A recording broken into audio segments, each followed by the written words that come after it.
बिस्मिल्लाहिर्रहमानिर्रहीम। अस्सलाम वालेकुम। कुकिंग विद मोनी के साथ मैं हूँ मोनी अरशद।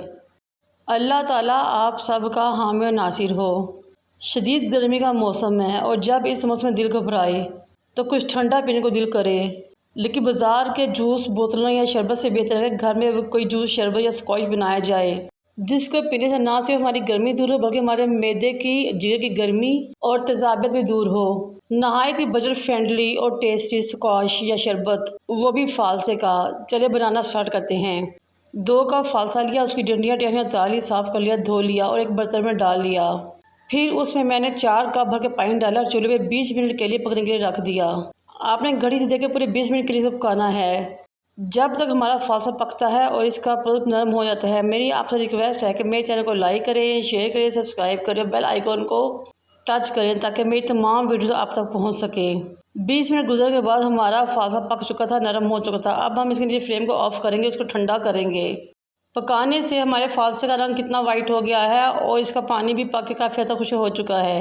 अब इस पानी समेत हम फालसे को ग्राइंडर की जगह में डाल लेंगे और अच्छे तरीके से इसका पल्प रेडी कर लेंगे और गुठलियों को पीस लेंगे। फिर किसी स्ट्रेनर या टोकरी में डालें और अच्छे तरीके से छान लें और साथ साथ थोड़ा सा पानी भी डालते हैं ताकि अच्छे तरीके से हमारी पल्प छन जाए, गुठलियाँ बीज और छिलके ऊपर रह जाएं। अब इस पल्प या फालसे के पानी को मैं चूल्हे पर रखूँगी मीडियम टू लो फ्लेम पे। क्योंकि मैंने 2 कप फालसा लिया था इसलिए मैं इसमें 2 कप भर के ही चीनी के शामिल करूँगी। फिर मैं इसमें 1 टेबलस्पून भर के काले नमक का शामिल करूँगी। आप सफ़ेद नमक भी शामिल कर सकते हैं और मिक्स कर दूँगी, लेकिन काले नमक का टेस्ट बहुत ही ज़बरदस्त आता है। थोड़ा सा रेड फूड कलर डालूँगी ताकि हमारे फालसे का शरबत स्क्वाश बहुत खूबसूरत सा हो जाए। अब मैं इसमें 1 चुटकी सोडियम बेंजोएट डालूँगी।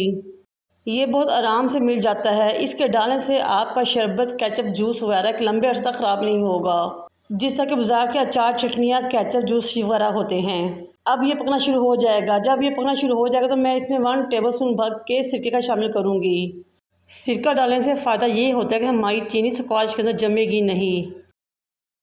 20 से 25 मिनट पकाने के बाद हमारा फालसे का शरबत या स्क्वाश बहुत ज़बरदस्त गाढ़ा हो चुका था।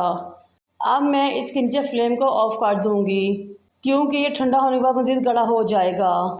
घर में मौजूद खाली शरबत बोतल या कोई सी साफ़ सुथरी बोतल लें, उसको धो लें और कम से कम 2 से 3 घंटे के धूप में रख अच्छे तरीके से खुश्क कर लें।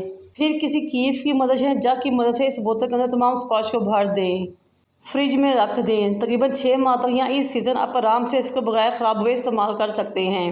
जब भी आपके शोहर, भाई या बच्चे बाहर की गर्मी से थक घर आएँ तो ये ठंडा ठंडा शरबत बनाएं और उनको पेश करें। वो आपसे खुश हो जाएंगे और आपको दुआएं देंगे और दिन भर की गर्मी तपिश भी ख़त्म हो जाएगी और उनको सुकून आ जाएगा। ये बहुत ही सस्ती, लो कॉस्ट और बजट फ्रेंडली रेसिपी है।